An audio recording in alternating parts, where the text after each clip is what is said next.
The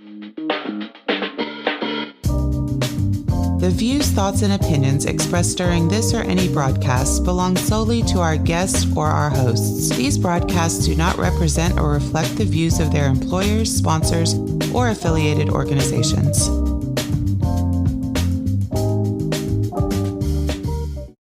Welcome to the Flipboard EDU podcast with your host, William Jeffrey, where we collaborate, communicate, and educate with the greatest educators in the world on Flipboard.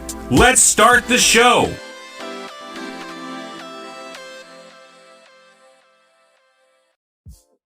Welcome back, Flipboard fam. This is your favorite coach, Coach Jeffrey. And teaching students to be critical thinkers during this pandemic is at the forefront of most teachers' minds. Teaching students to be truth seekers may be one of the most essential objectives for educators during the COVID-19 pandemic. Combating misinformation and citing credible sources can make all the difference when getting information online for students. Jonathan Rogers is an award-winning journalism advisor at Iowa City High School, where he is a former Journalism Teacher of the Year in Iowa. Jonathan speaks nationally at education and technology conferences and is a contributing writer for Media Shift, JEAdigitalmedia.org, and English in Texas Journal. Plus, he has blogs on Medium about education.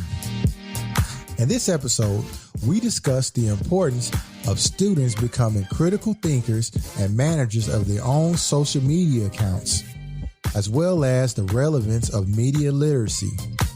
Jonathan also shares his insights on multiculturalism in the media and the importance of cultural diversity. So like we always do about this time, let's collaborate, communicate, and educate with the best educators in the world right here on Flipboard EDU Podcast.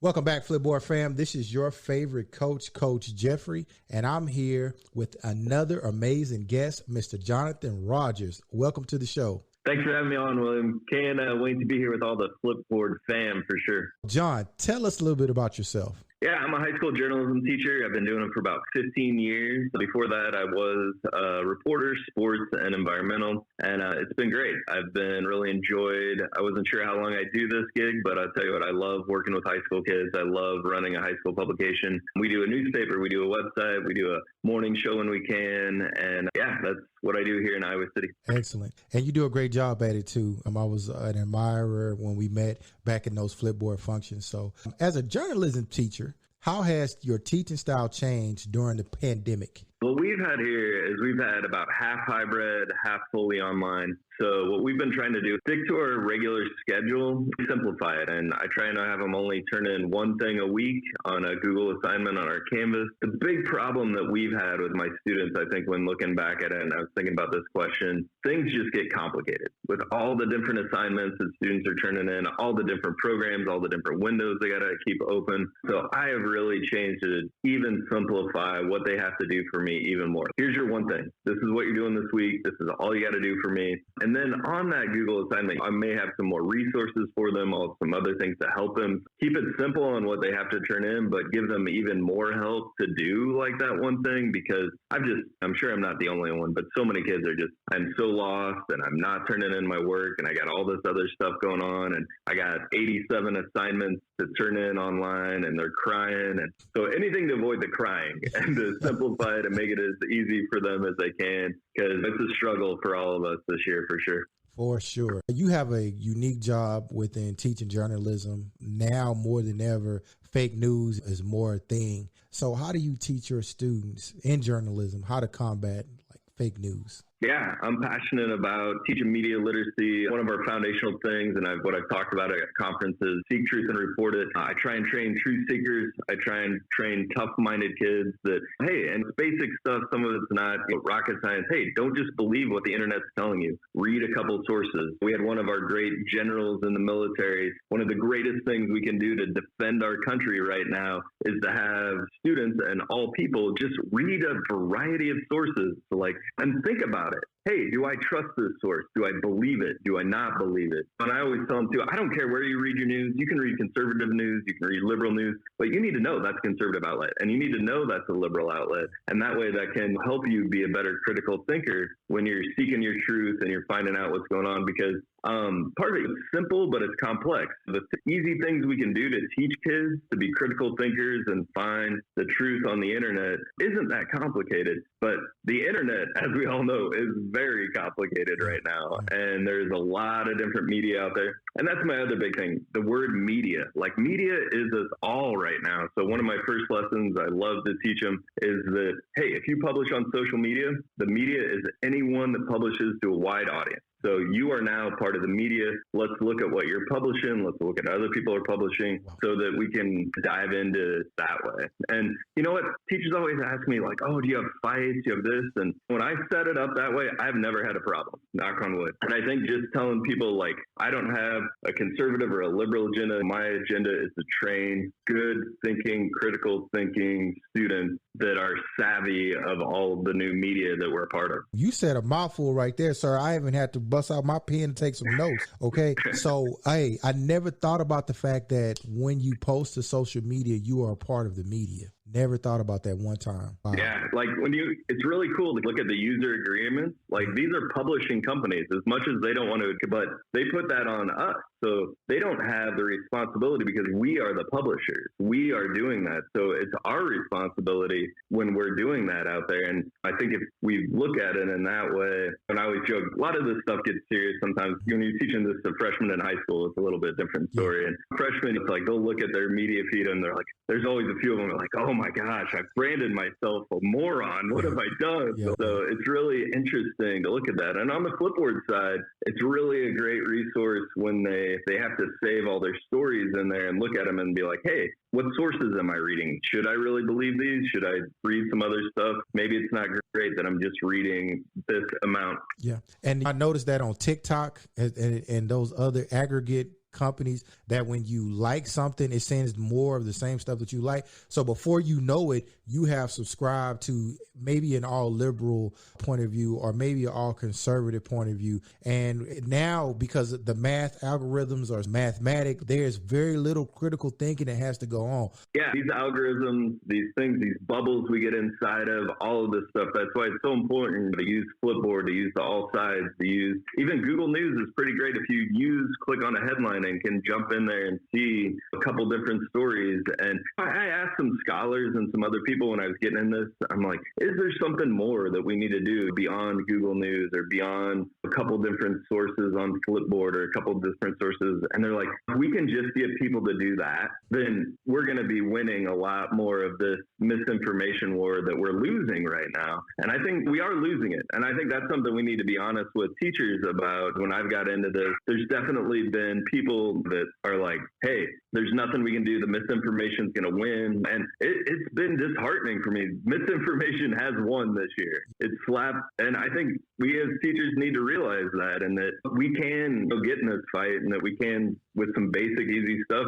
teach kids and students to be really critical and hopefully be part and realize that we are in this battle for misinformation. I heard a guy on the Sunday talk show saying the new wars are emotional truth and truth on the internet. I don't want to get too dramatic here, but he's calling it like, this is how countries are fighting wars, and like Russia and China and all these people are like trying to battle us. Man, now, okay, we're not even going to go to the next question because that is very deep. It is. And you know what? This whole thing that happened at the Capitol, one of my things as an educator, I'm thinking to myself, where have we failed these people that they are not thinking critically in the moment in which they're breaking the law, regardless of how you feel about them. But unfortunately, they didn't think everything through when they were breaking the glasses and doing those things. So that critical thinking that happens, like, where did we get to the point? And then if you're a foreign country and you can see that you can control the masses through, man, not even through guns anymore, man, that is crazy. That is crazy. Yeah, it is. It's amazing how powerful these forces are. And beyond the politics of the moment right now, a lot of the psychology, the study when you put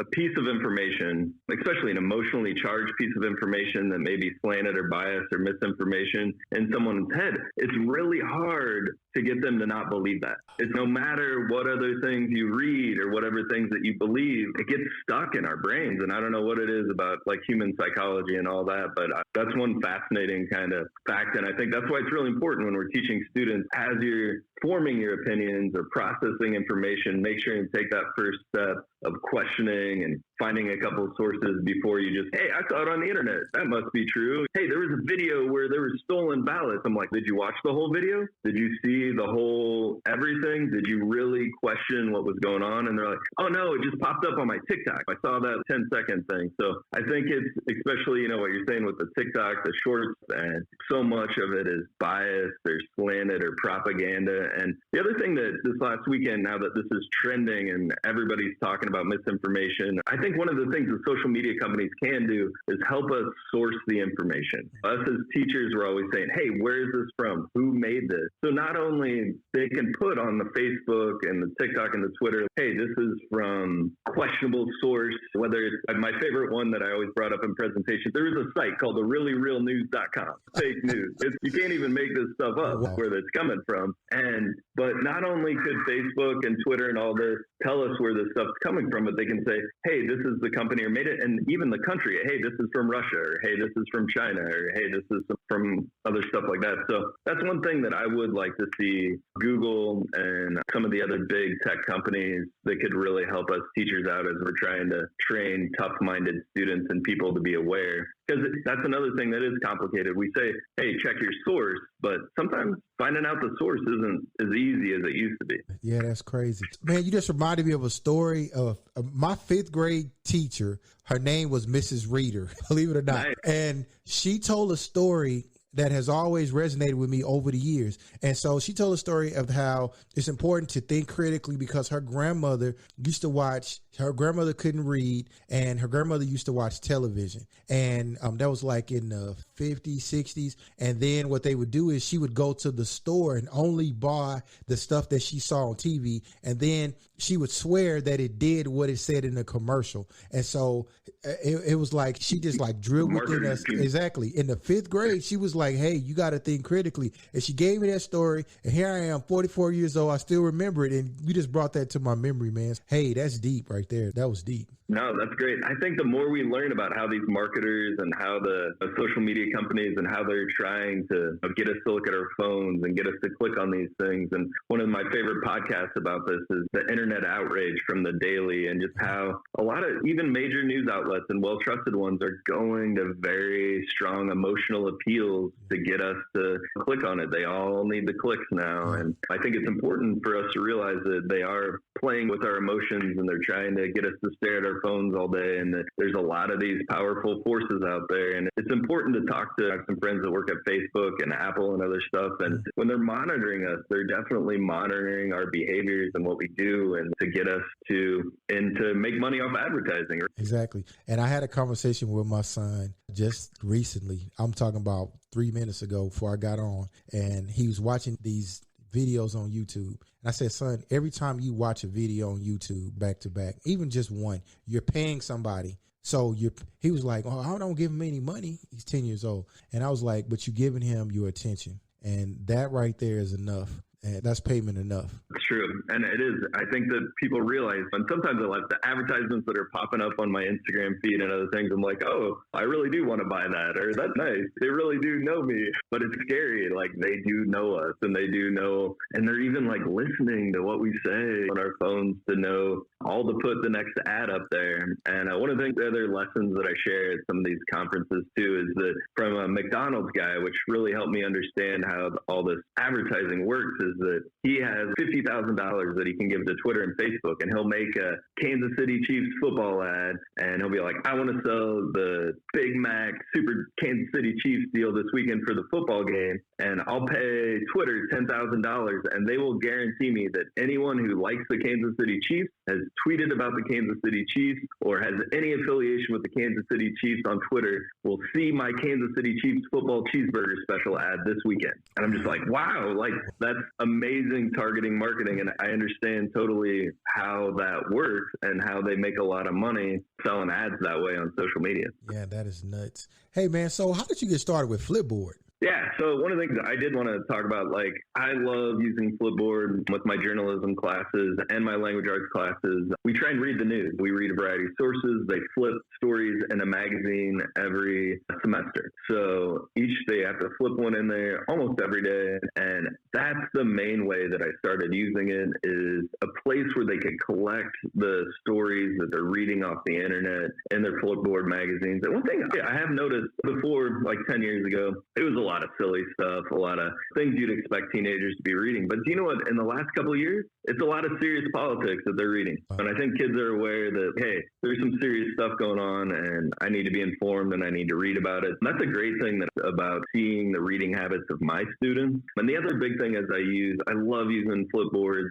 to share out, like, hey, here's a collection of stories about graphic design. Or, hey, here's a collection of the best editorial writing by students and pros that I want you guys to read. So you can create your own little magazines to give to students that I think is great as a resource for research projects or for them to learn on models. So those are the two main ways that I use Flipboard, and I've used it for 10 years and I love using it. And I think right now it's a great way for students to collect stories, find things on anywhere on the internet, and put them in their magazines. And also it's an easy way for me to send out a collection of articles to students. Hey, man, so when I present on Flipboard, we're going to do one together. All right. Let's do it. We're gonna have to do one together, man. And let's do it at ISTE somewhere like that, man, so we can get out the house. We'll get some good barbecue. Hey, I got you. That's the next proposal. I heard you saying about Flipboard, you used it for about 10 years, and I have as well. What is your favorite feature of using Flipboard in the classroom?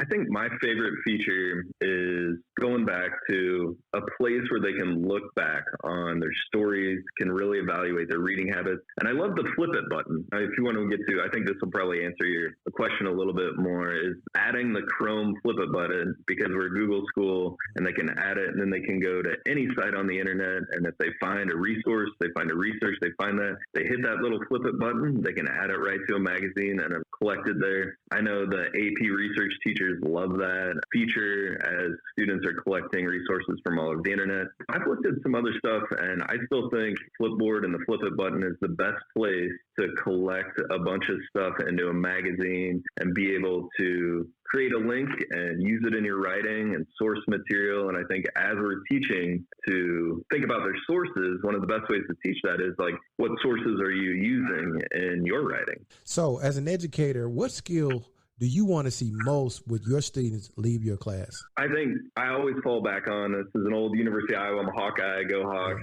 journalism professor. He told me a long time ago, I have one lesson plan and it's seek truth and report it. And I'm like, that's so great. That just simplifies everything. I love that. I have a giant painting of it on my wall in my classroom. Seek truth and report it. I've always said that I want to teach students how to be great truth-seeking reporters, and so when they leave, that they feel like they are writers, they are publishers, they are ready to, that we're not high school journalists, we're journalists. And I want them to never make that designation that way. And the other big thing I picked up this year that I've taken on is that, hey, our job as teachers is to rate students. It's not to say, oh, you're at this level, or you're proficient, you're not proficient, or whatever. I really want them to leave the classroom thinking and saying that, hey, I am a writer, I am an academic, I am valuable to my community. I have left classrooms where I feel like teachers have made me feel like, hey, you're not the greatest student. You're not really able to contribute in a way to the academic environment. And I think that I was thinking about that. I think a lot of students leave, and sadly, I'll admit to it, I think students have left my class thinking that I'm not an academic, I'm not a writer, I'm not able to contribute in this academic setting. And I teach some real mixed ability language arts classes. And I think it's especially for those struggling students that it's really important that we can teach them, hey, you can be a writer, you can be a really good writer, you can add to our community, and that you can contribute in a way that's important. And no matter what you go on to do. And one thing in my journalism classes too, is they don't all go, hardly any of them go on to be journalists. They're going to be lawyers or doctors or teachers or other things like that. And that one of my favorite stories on that is there was a nurse who now runs a nursing blog on the side so that they can use those journalism writing skills no matter what you do. I think it's really cool on what you do, man. I had a chance to go through your Flipboards, and I saw that you had a Dr. Martin Luther King one up, and you were asking students just different questions. Just a very simple question about it. And man, I'm just thoroughly impressed as I was years ago when we met. Just thank you for doing what you're doing with your students. Well, thanks for having me on, William. And I will say that I want to tell one more story about diversity and Martin Luther King being it today. We had a critique about 5 years ago, and they were like, hey, are there only white people at your school? And we're like, oh, no. They're like, you mainly have pictures of white people. It seems like your staff isn't as diverse as it could maybe. And that was hard, and that was tough, and it was tough for us to realize that. And I think it's really important. We've definitely went out and made sure our staff is diverse and made sure that we're telling stories about our community that represent all students. And I will say that's been one of the most empowering, great changes to my program. And I know a lot of schools right now are having to ask these hard questions about, hey, is there maybe a little implicit bias in what I'm doing? Or is there some kind of racial issue going on? And I'll admit to it, my program 5 or 6 years ago had that. And me going through that training and seeing that has been an amazing, positive change in our class and what we're doing. So I just want to, Martin Luther King Day, it's time for us all to take a look and make some positive changes. And I wanted to share that little story, how I think implicit bias training and all this other stuff that's going on, and using a diversity of like a Martin Luther King Jr. magazine or some other stuff like that, and getting more diversity in our curriculum is another small thing that can make a huge difference. Yeah. There was a magazine, and it was funny because I saw the magazine that was from 5 years ago. There was an African-American lady on the front cover. I think I was the Little Hawk. That's that magazine that you guys were curating. And so I was like, oh, okay, I see what y'all doing over in Iowa. Yeah. So no matter where you are, and it's definitely important to bring all this stuff and have those conversations. And I love it. I hope more schools, I know our school's been great about encouraging us to have some of those tough conversations and move it forward. And we do that. And hopefully that's what journalism and teaching is all about. Or hopefully you tell those stories and read the stories and have those community conversations so that we keep moving towards the more perfect union in our Constitution, and we're all working towards and everything. The thing is, John, is that we're all Americans. And over here in America, and even more than that, we're all human beings. And so we all have thoughts and feelings, and we care about things. And we know, why can't we get along if we're here together? That's really what I have to say to anybody. You can disagree. We can disagree all day long. I personally don't think Iowa has football players, personally. No, hey, here, you got me fired up. It's all over. Do you know how many pop quiz, William, players are playing from Iowa to go in the Super Bowl next weekend? I will say that Hayden Fry from Texas brought real football to Iowa. So it did take Hayden Fry from Texas to bring us a true essence of football up to our Hawkeye State and even Iowa State, which I don't even want to talk about those Cyclones. And I'm just joking about Iowa.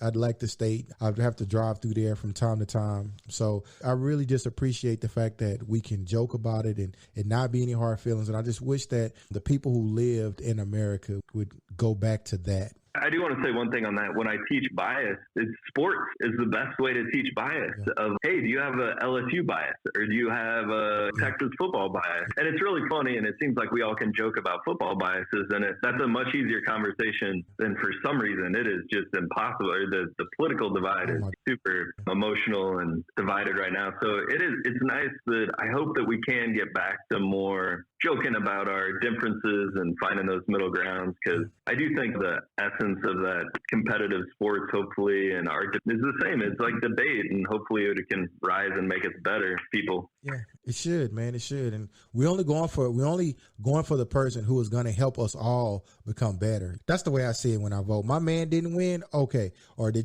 my man won. Well, hopefully the person who we voted was the person who's going to look out for everybody and not divide people, man. That's not a good thing. But let me not get political. It's hard these days. I did it for 32 episodes. I will tell you, and on that, I think a lot of people don't teach media literacy and news and Flipboard because they're afraid of the politics. And I do want to say that I hope you check out some of my resources. They're like allowing us to talk about what's happening in our country because it's so divisive. History making things have happened in this past year, man. These past 20 and 21 has been one for the ages. Let's just say that. Hey, John, where can our guests find you at, man? I'm on all the social media feeds. You can go to Mr. Rogers Journalism on the Instagram, on the Twitter, and I have started making a couple little TikToks for media. So was one of the things that you tell you, like, it was disturbing, and I got hit emotional about, especially the attacks on the journalists. It just killed me that, like, they were going after my journalists out there. I love the real journalists, and that really hurt. And so one of the positive things,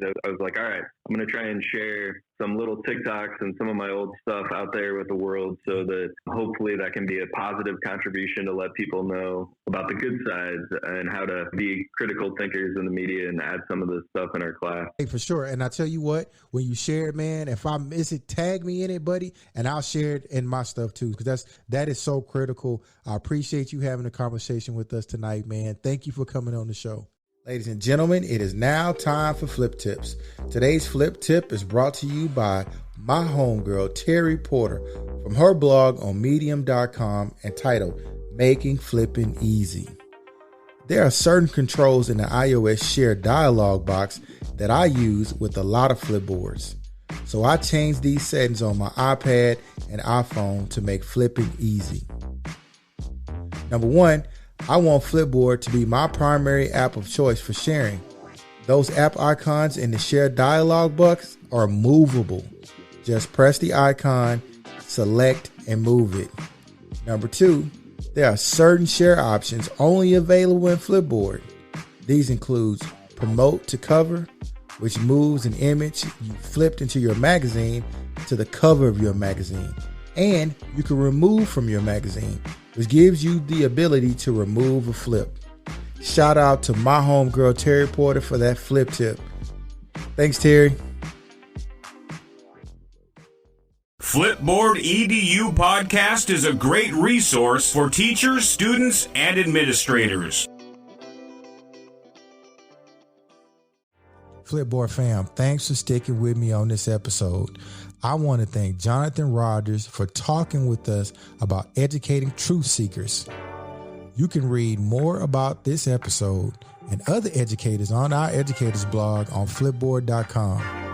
I want to give another huge shout out to Aileen Laylor and Crystal Vanderboom for the editorials on the Flipped EDU Educators blog. Remember to subscribe to our Flipboard EDU magazine on flipboard.com. Also, please share and subscribe to our podcast. Share it with an educator or a colleague. Our podcast is available globally and everywhere you listen to podcasts.